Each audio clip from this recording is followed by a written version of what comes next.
Welcome to the land of luxury and development, the United Arab Emirates. In the middle of the desert, a couple of fishing towns, including Dubai, have grown up to become major metropolises. You can find just about anything in Dubai, including one of the best racing tracks in the world, the Dubai Autodrome. This week, it's hosting the 3x3 hour prologue races for the 24-hour prototype endurance series powered by Hankook. Back in 2006, the first 24-hour endurance race was held at the Dubai circuit, and this track looks forward to every new race. Every year, by the time the 24-hour finishes, we'll start looking forward for the next year. And this has been 12th year. It's fantastic. It's remarkable. The organization is becoming, Creventic are doing a very good job. The organization is becoming fantastic. The participation, the difference in amateur come pros, the balance is there. And the new addition now with the LMP, it's only the start. It's only the start, and hopefully by next year it will even grow bigger. In the early years, it was almost exclusively European teams taking part in the 24 Hours of Dubai. That is changing. More and more locals are getting involved over these years, especially with the technology of social media, I guess, and plus, UAE here has a lot of petrol heads and who like to follow these. And at the same time, we could see by the participation of some of our nationals, i.e. residents or nationals, in this event. And I couldn't say anything more than just saying that we're winning more awards for hosting this event within the Dubai Sports Council, and we've been rated highly among the top annual sporting events in Dubai, and that just only says how good the event is. All eyes will be on the 24-hour race this weekend, and the days before, the introduction of a brand new series.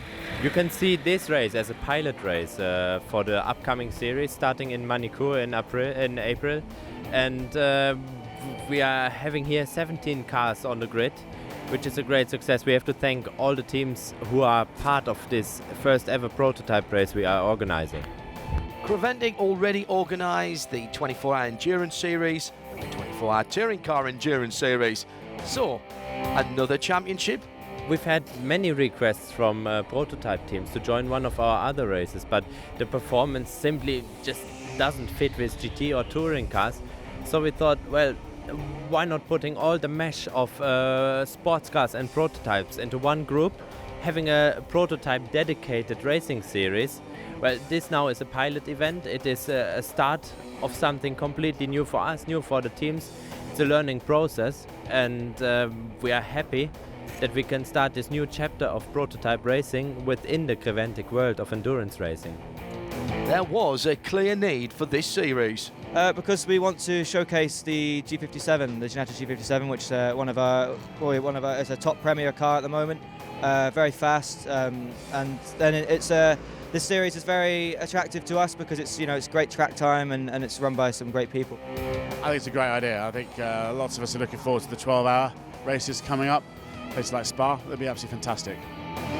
It's just a very well organised proto series, so they're not restricting it to basically just one make of car, and I think people, the fans, the TV and the drivers all like the variation in the cars, which is great. First ever race for a brand new championship. I think they've had a really good turnout. I think we'll see how the rest of the weekend goes, how they work out the penalties and stuff like that to see if it's fair for all the classes, and hopefully it does work out, and the series will grow massively because I think it has great potential. A brand new series, and for many teams, a brand new car too. We arrived yesterday, but the free practice started this morning. I've done about 10 laps in free practice. I gave more of the time to the amateur driver in the car. So he was a bit more up to speed. So that's why. But it's a new car to myself, so I'm just taking every lap as it comes, really, trying to learn a bit more about the car. So we had 2 free practices of 1 hour, and I think I did half of them. So half an hour in each of the free practices, and just 15 minutes or so in the qualifying. Some of the teams haven't had any opportunity to get used to the car before the race. Yeah, definitely got a bit late start. We've missed our flight coming out of Florida. We spent one night in a rental car. We spent the other night taking the overnight flight here. And we got to the track 10 minutes before the start of the first race. So we missed practice, we missed qualifying, and ultimately we couldn't run the first race. Jordan Sanders has moved across to another car whilst he's been here in Dubai. Yeah, last minute change of teams, so the Simpson car had some troubles in free practice. It had a water temperature issue, so I think a cap had dropped down a pipe and blocked it one way, so the temperature was rocketing up from 90 degrees to 102 within 3 corners after leaving the pits in free practice once. So Lawrence and Mike gave me the opportunity to drive with them this weekend, which massive thanks to them. We expect a good battle, especially for the overall lead, since we introduced the special balance of performance for this race only, or these races only. But also in each class, we can expect a fierce battle. The lights are off and we're underway for the first race of this introductory event for the 24-hour prototype series powered by Hankook. It's a pretty even start and the field manages to stay close together. Cox Racing going backwards though, 5 places lost. They started from 6th, now down in 11th. In the pit lane, the light goes green for the cars that couldn't start from the grid. I had to start from the pit lane because we had a starter problem and we didn't make it out to the track on time. So we were obliged to start from the pit lane, and I took it from P17, and I started pushing from the real start because I know some people take quite some time until they get comfortable in the car, and I wanted to use that chance. Bradley Ellis doing a great job in his first race in a Ginetta G57 and holds on to the lead. Yeah, so at the start I was struggling with a bit of front tyre temp, so just first couple of laps I just kept trying to work the front tyres really, just to get them up to temperature, so the car was fairly balanced. The Simpson number 52 Ginetta wasn't able to set a qualifying time. It started from the pit lane a minute after the rest of the field, but it's clear the issues haven't been solved. After just a lap, John Corbett is back into the pit lane, and the team spend an hour working to get the car back out again. Meanwhile, the 53 HHC Ginetta is in a fierce battle with the race leader. Yeah, so we started on 3rd place on the grid in today's race. Got a good start, got up to 2nd, and had a battle with the Optimum racing car, the other G57. It was a great battle. Me and Bradley Ellis, who's another experienced racing driver. We had a good battle, and I got in the lead, and then had a little spin, which is my own fault, unfortunately, but it happens in racing. Got back, kind of caught him back up again, and couldn't really get past him. Didn't quite find the right move or anything to get past him.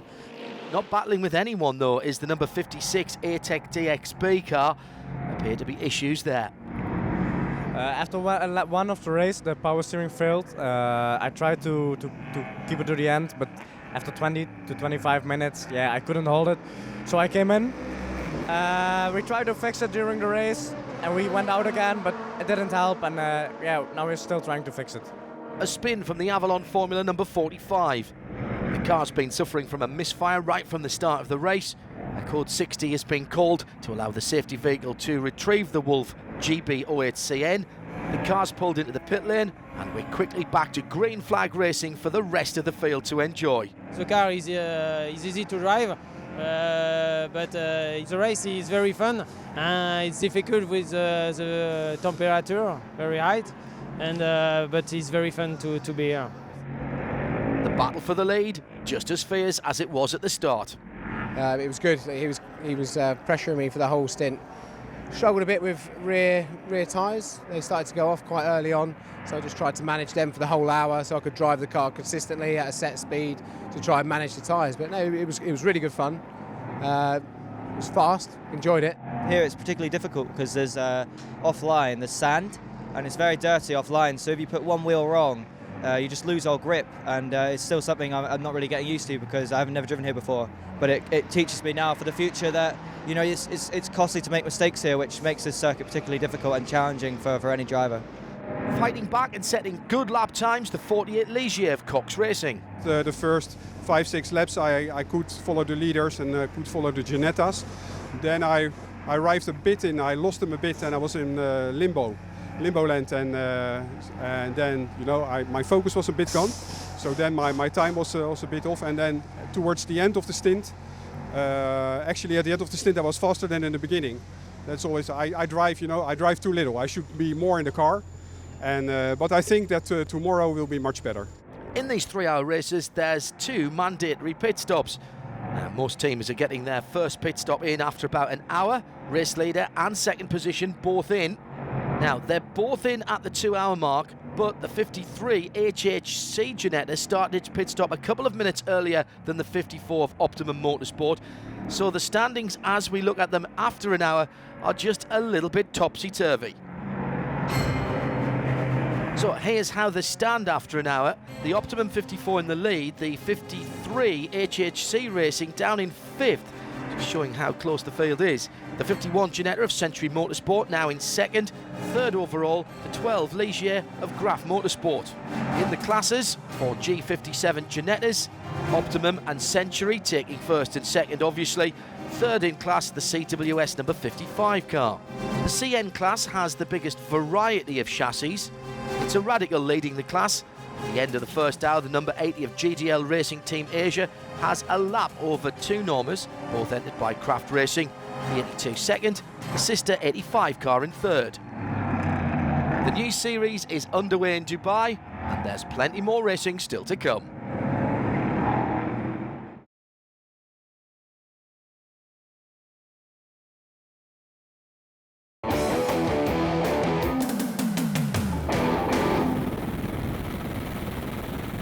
The Dubai Autodrome in the United Arab Emirates has built up quite a reputation.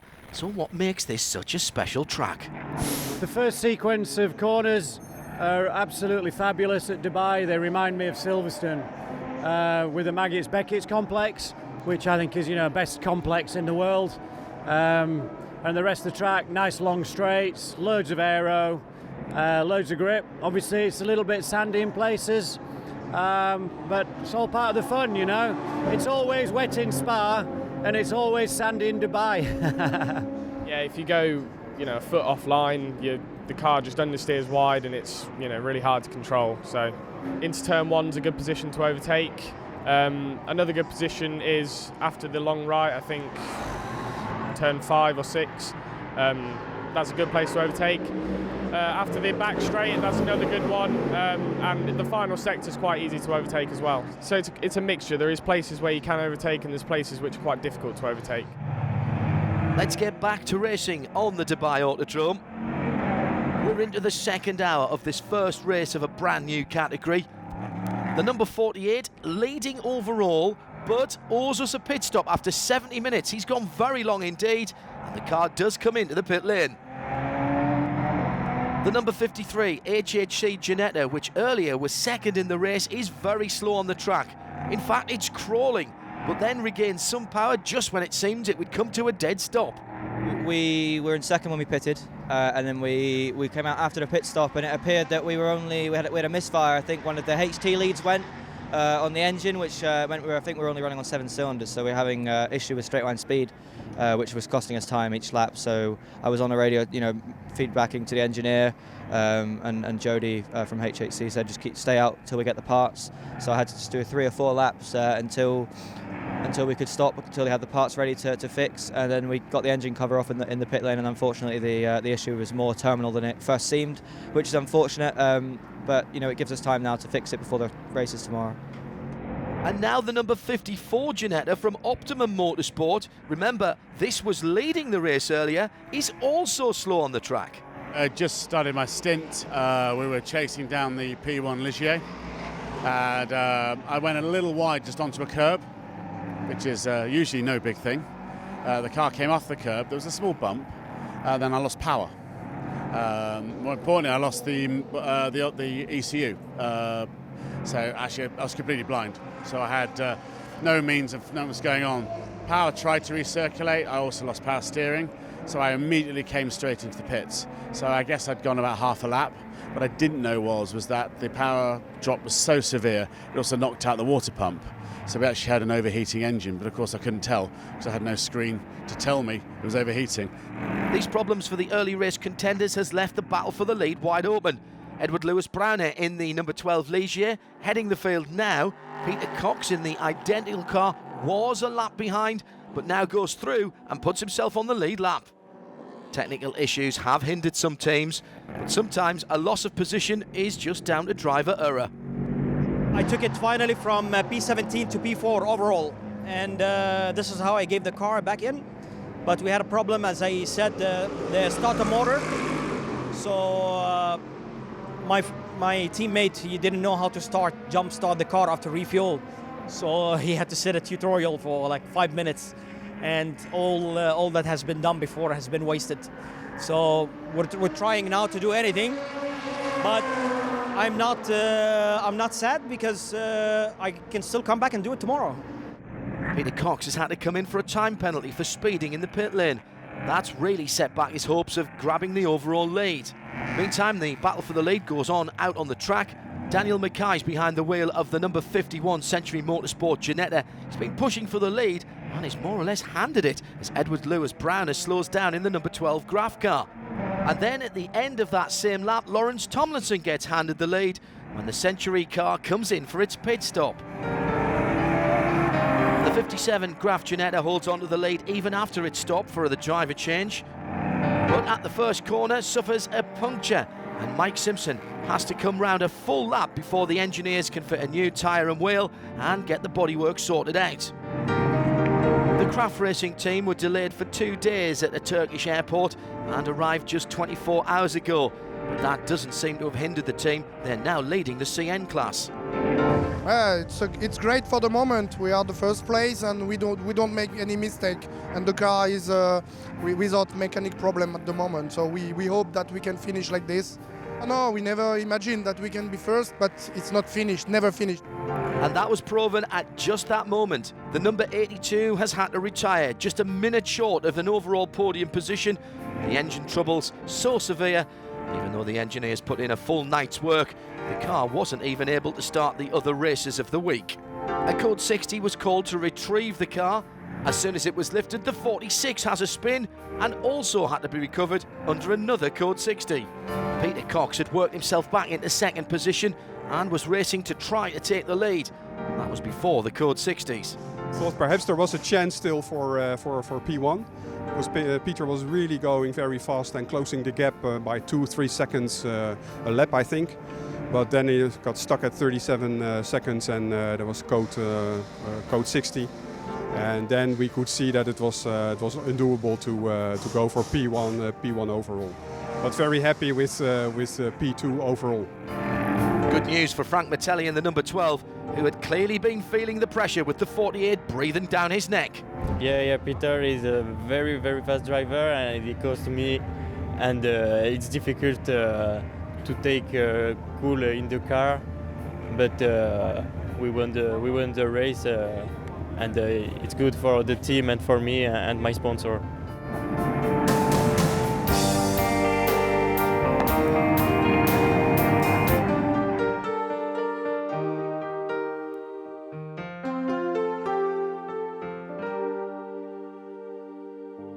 The Graf team and their number 12 Ligier GSP3 have made history. They've won the first ever race in the Creventic Prototype Series. Second position goes to Cox Racing in their 48 Ligier, and third the Ginetta of Century Motorsport. In the classes, Graf took the P3 victory with the number 12 car, Cox Racing second in the 48. In the G57 class, Century Motorsport with their 51 car wins from CWS seconds, and the Graf Ginetta number 57 third. The CN class victory goes to IDEX Sport Racing with their number 17 car. The 85 Craft Racing car is second, and the 81 AUH, a local team, third. Every year the paddock here has plenty of containers filled with Hankook tyres. Hankook are used to supplying tyres here for the 24-hour race, and they've also committed themselves to this new endurance series. When you see the Proto Series growing all around the world, the prototype cars getting more and more important and more interested for the clients. When you see the LMP3s, the CN cars, and also the radicals, there are so many cars around. And Creventic gave them a new platform for the new racing event together with Creventic in the name of Proto Series, which looks very good for the first time. We are really appreciate to be the partner for this series, and we are really, let me say, look into a bright future of this event. We were really interested to see what's coming up with the next rounds during this year and how many cars will come to Dubai 2018. Not all of the teams and drivers are used to running on Hankooks. It's my first time ever driving on Hankooks, so it takes a bit of getting used to, but the qualifying grip was very good when I drove, and I'm looking forward to, finding the limits of the tyre with more experience on them. Teams have been impressed with the long stints that they can do on these tyres. In general, the prototype car is a totally different car concept. And the most important difference between an LMP3 car and the GT3 car is the weight of the car. So that's the reason why you can survive such a long time on an LMP3 car on Hankook tyres. Wednesday, the 11th of January 2017, almost 9 o'clock in the morning, time for the second of the 3 demo races. Does Frank Martelli expect his race today to be easier than the first one?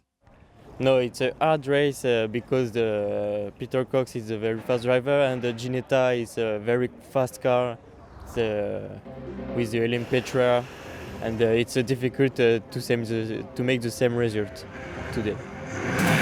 Second race, definitely another win. It's definitely possible.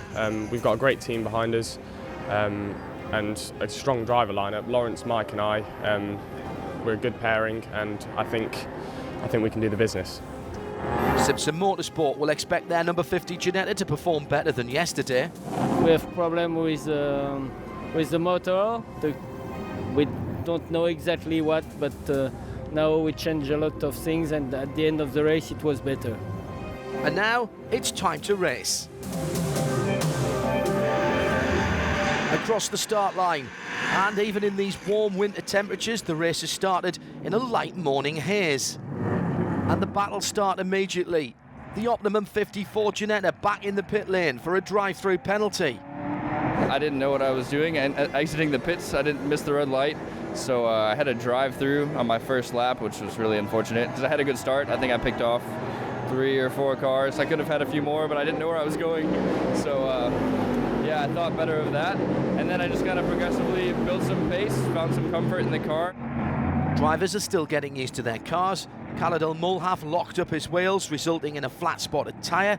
That brought the car in after 17 minutes of racing. The team decided to do a full pit stop.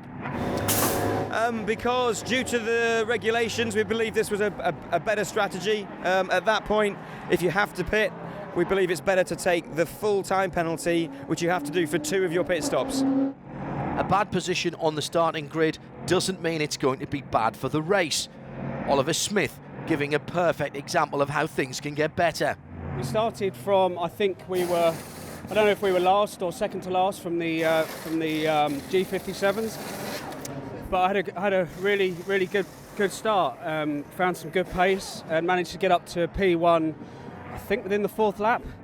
The 45 Wolf of Avalon Formula should have been on pole position, but it hasn't started the race. It's car don't race because we decide after to have do the pole position yesterday and have a race the first hour and a half during the race to stop the car because a new customer have decided here to buy the car, and then the car is sold and there are no sense to bring a risk to race. So why would a customer buy this car mid-event? This car is the first one car in the world that following the new rule from FIA with about CN car, and they use a new turbo engine 1.6 liter, and then sure in the next race we will have many more cars. There's an early stop for Ollie Smith as he brings the car into the pits. I managed to build up quite a nice gap. Was doing quite consistent times, and then we had a huge vibration, and it was just a bit of bodywork that was loose. It's my first time driving the Ginettas, so I wasn't quite sure what was going on. So I think the guys saw on the TV screen that they could see the part of the nose that was unhitched. So they had to come in and take that up. We had to spend a bit of time in the pits. I came out, and then I had to do a double stint, and I'm not used to it. And as the time ticks towards more regular driver changes in the pit lane, let's have a look at the standings.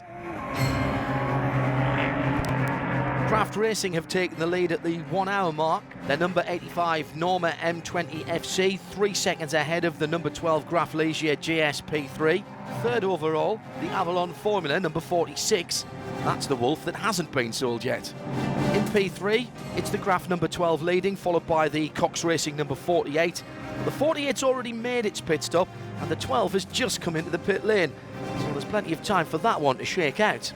In the G57 category, it's the number 50 of Simpson Motorsport that leads. Optimum, the number 54, second. They've got 43 seconds to make up to the leader. Third in class, the number 57 from Graf. The first set of pit stops have mixed up the standings. It'll all shake out as the race progresses.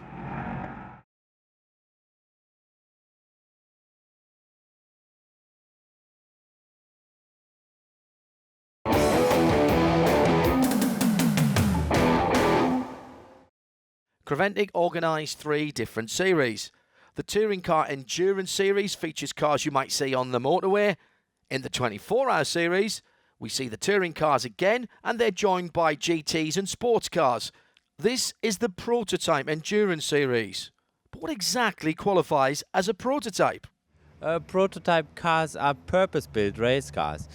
The difference between prototype cars and the cars that we can find in the 24-hour series is that the prototype cars are built for racing instead of being road cars being transformed to race cars. They also have different aerodynamics and speed levels than the normal GT or touring cars. The cars don't only look different, they drive differently too. The best description is really a Formula One or a Le Mans type car. They just have incredible aero, so you can corner at unbelievable speeds. It's really quite an exciting car to drive. The Creventic philosophy has always been to keep the prototype cars out of their 24-hour series races. These prototypes are very different from the 24-hour series cars. Compared to a GT or touring car, a prototype behaves much different. On the long straight, it can reach up to 300 kilometers an hour, and in the turns, the cars behave just a little heavier than a GT car would. Charlie Robertson is behind the wheel of the HHC Racing number 53 Ginetta. We've completed over a third of the second race of the week. No position can be taken for granted because of the competition and because of issues that can arise.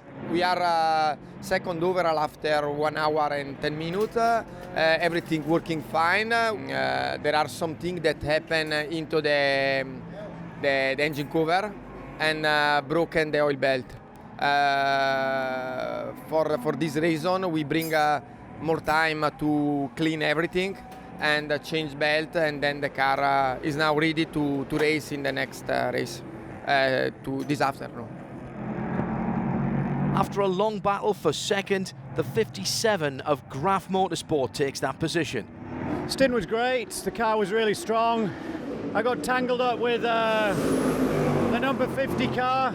I was out on the new tyres, so they weren't get a lot of understeer while the tyres come in. After that, the Hankooks are very good, so I played my tyres in, and then after that, you could see that he was struggling with rear grip, quite heavy on the back of the car. So passed him and gapped him. It's it's a 1 hour race, not a 10-minute sprint. The Graf car now up to second, but still about 90 seconds behind the race leader, the Kraft Racing Norman number 85. Not so long ago, we saw the 53 finishing its pit stop, but it's back to the pit lane and to its mechanics. We've just had a slight misfire that sort of crept in yesterday, and we did a fairly late engine change last night that we thought would fully rectify the problem.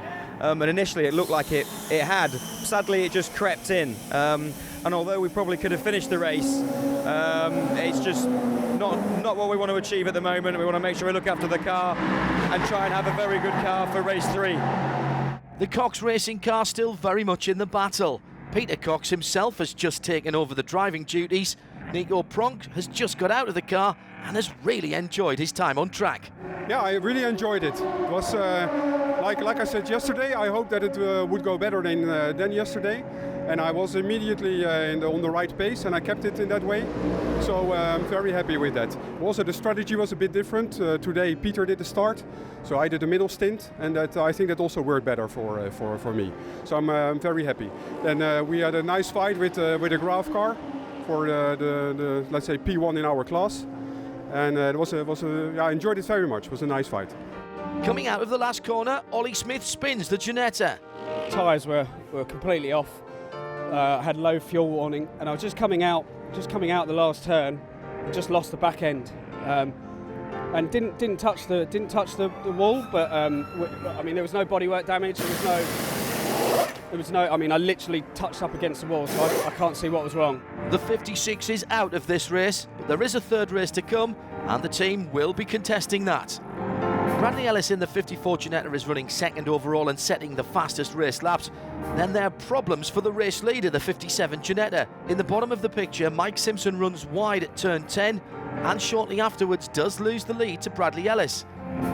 Mike's car has a complete gearbox failure and it needs to be parked. Very sporting driving by Mike as he parks the car close to the barrier, and that avoids a code 60. No need for a tow back to the pit lane.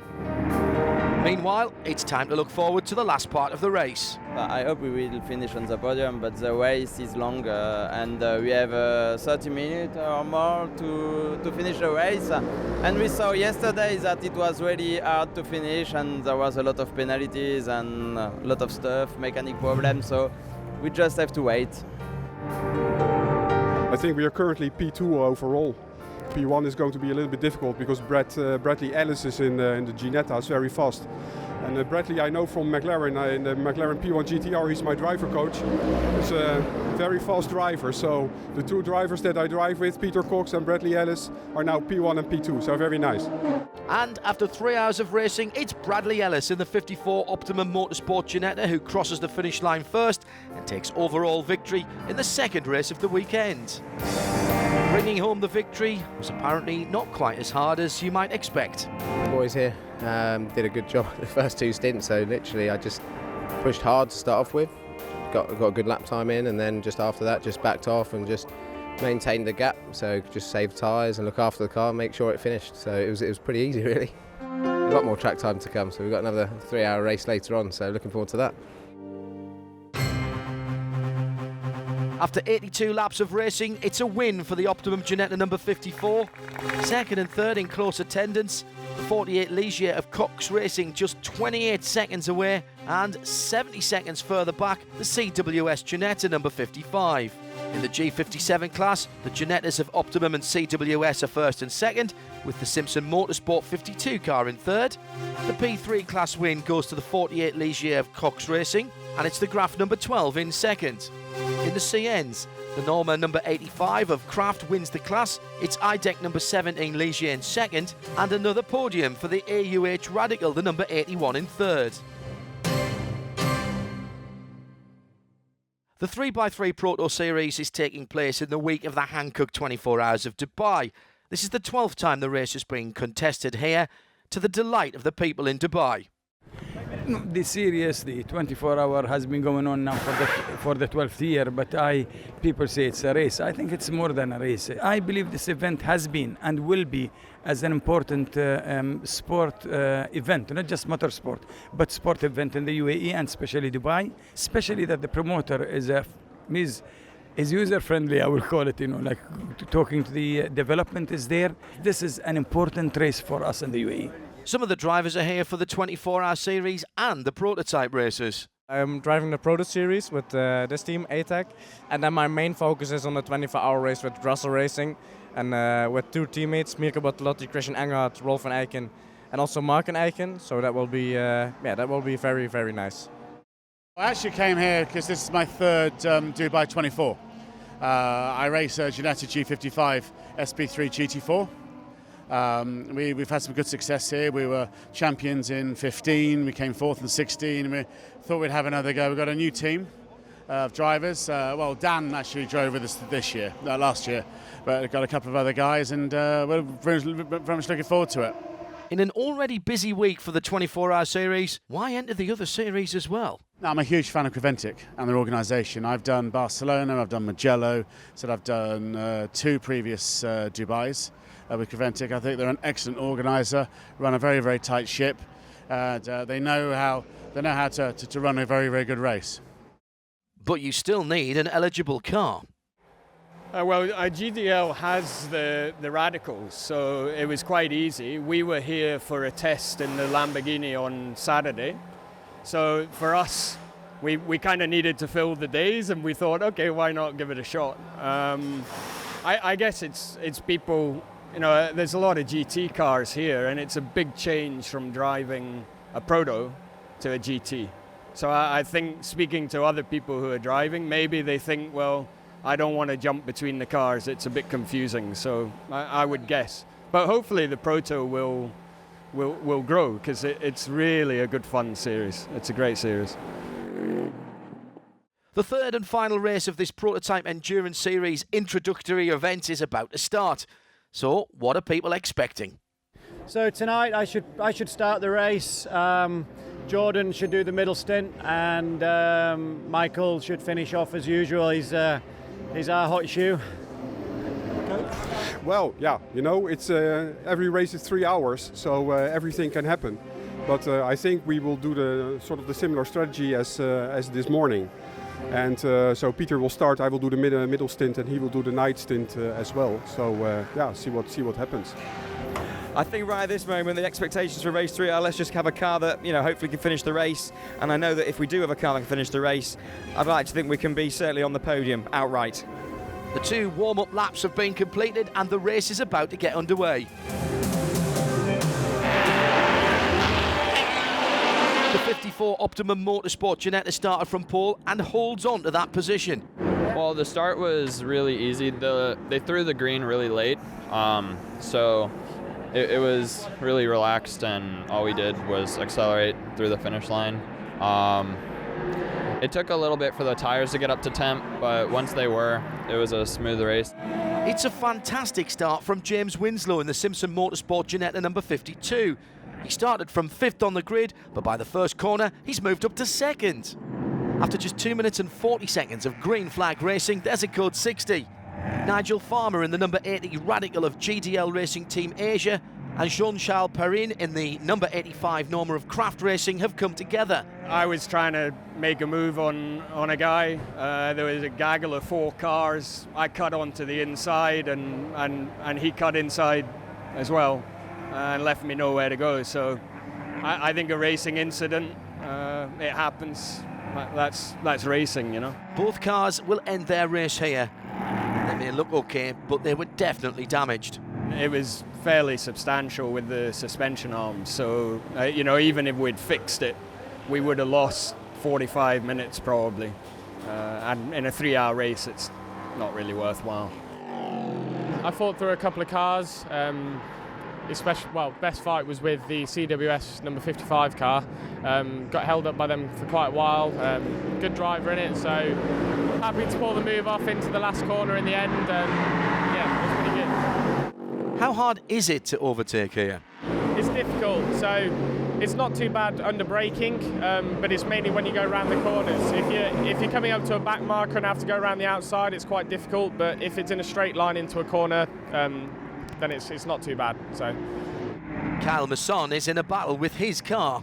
There's something wrong with the battery in the car, and it's causing the electrical to shut on and off, and so basically in corners power steering would turn off and the wheel would open up out of your hands, because without power steering the wheel's too heavy to physically turn. Traction control would cut in and out, and the car became really, really difficult to drive and put laps in. So once that happened, the lap times fell off and we fell from 1st to 2nd. But I tried my best to keep us out there and keep it going till I could get to my pit for the end of the stint. The pit stop didn't really solve the issue. Well, they tried to fix the problem when we pitted, so we came into the pits. For the most part, we got the problem fixed for a couple laps, but now it's reoccurring, so we're just trying to figure it out. The number 57 Graf Ginetta proved positive that the start of an endurance race really has no consequence regarding your final position in a race. Yeah, I didn't get the best of starts, to be honest. We started, I think, on the 5th row, 10th place, I think, and I got jumped by 2 cars. So I was quite disappointed with that, but I managed to come through, and by the end of my stint I think I was leading the race. So It was a pretty good stint. Here's the standings after the first hour in the third race. The Ginetta of Graf Racing is indeed the overall leader, 23 seconds ahead of the Century Motorsport number 51 car. And the top three overall completed by Optimum Motorsport. These are all Ginetta G57s. Fourth overall and first in the P3 category is the other Graf car.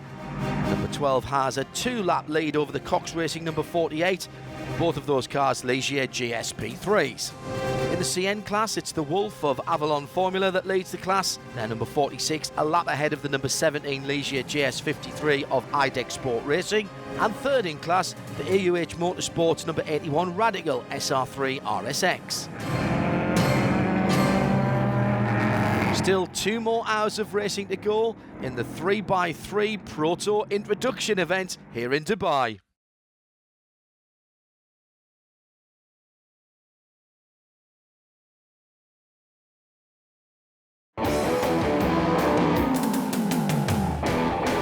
The Ginetta factory have thrown their support to this new category, which is why there are so many Ginettas taking part this week and in the rest of the series. Well, we think the concept that Creventic have come up with for the prototype series is fantastic.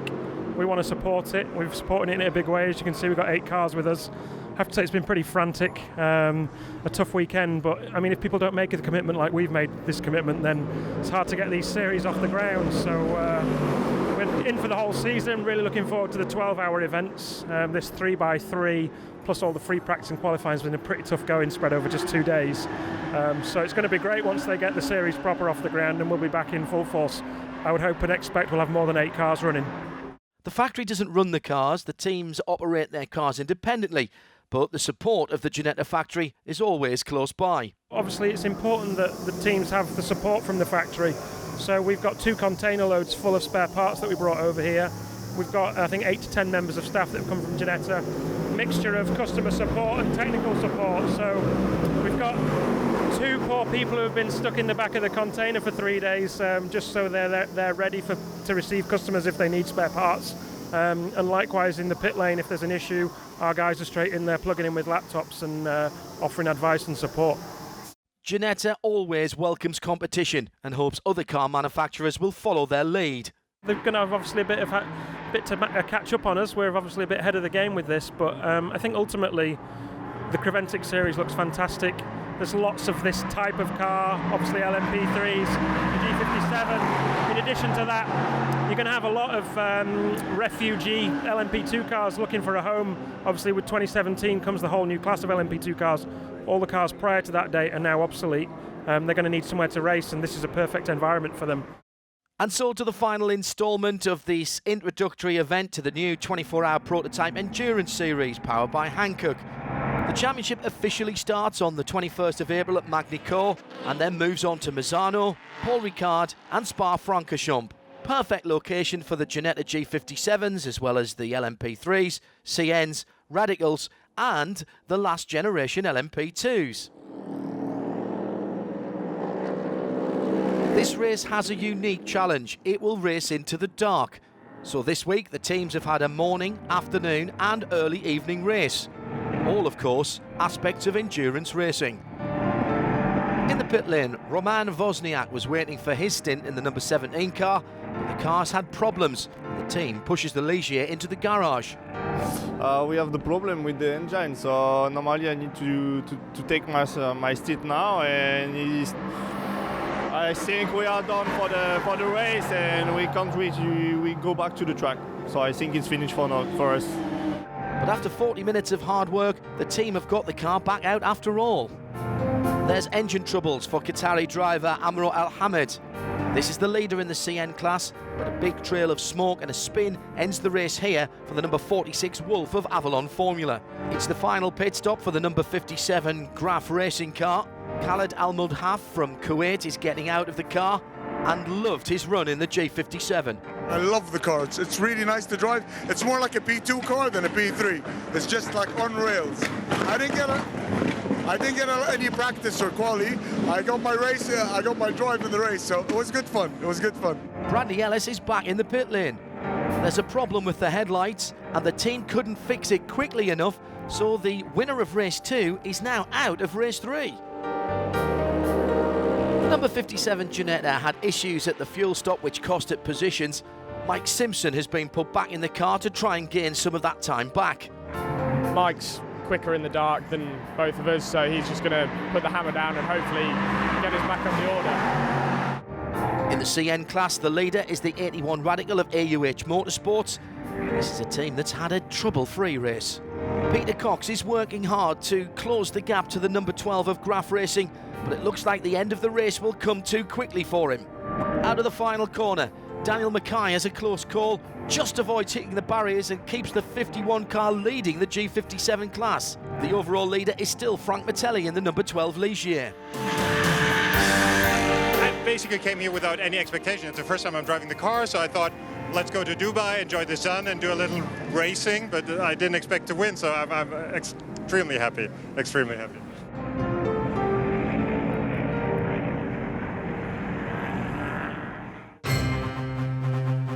Once again, it's the P3 class that takes the overall victory. The number 12 Graf Ligier taking the top step of the podium with the 48 of Cox Racing second. 34 seconds further back, the number 51 Ginetta of Century Motorsport claims third overall. That means Century Motorsport win the G57 class for Ginettas. The Graf number 57 is second and the CWS number 55 is third in class. In the P3 class, once again, the Graf number 12 has won, Cox Racing number 48 in second. In the CN class, a terrific victory for local team AUH Motorsports in their number 81 Radical, the IDEC number 17 second, and Avalon Formula with their number 46 in third. These 3x3 hour prototype races have been such a success that the first race in the 2018 season is already confirmed to be back here at Dubai. Well, we can already announce the first round of the 2018 season for the 24H Proto Series. It will be here at Dubai Autodrome, a 12-hour race, straight 1 weekend before the 24-hour race. And now we look forward to the official start of the 24-hour Prototype Series for 2017. The first race of the 24H Proto Series will take place on the 21st and 22nd of April at Circuit Manicourt in France. Everyone is welcome to join. Thank you very much.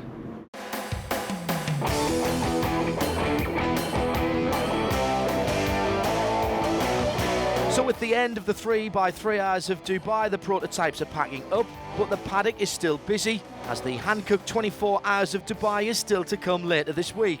Watch out for our highlight show from that race. For more information about the 24-hour Prototype Endurance Series powered by Hankook, go to the website 24hprotoseries.com.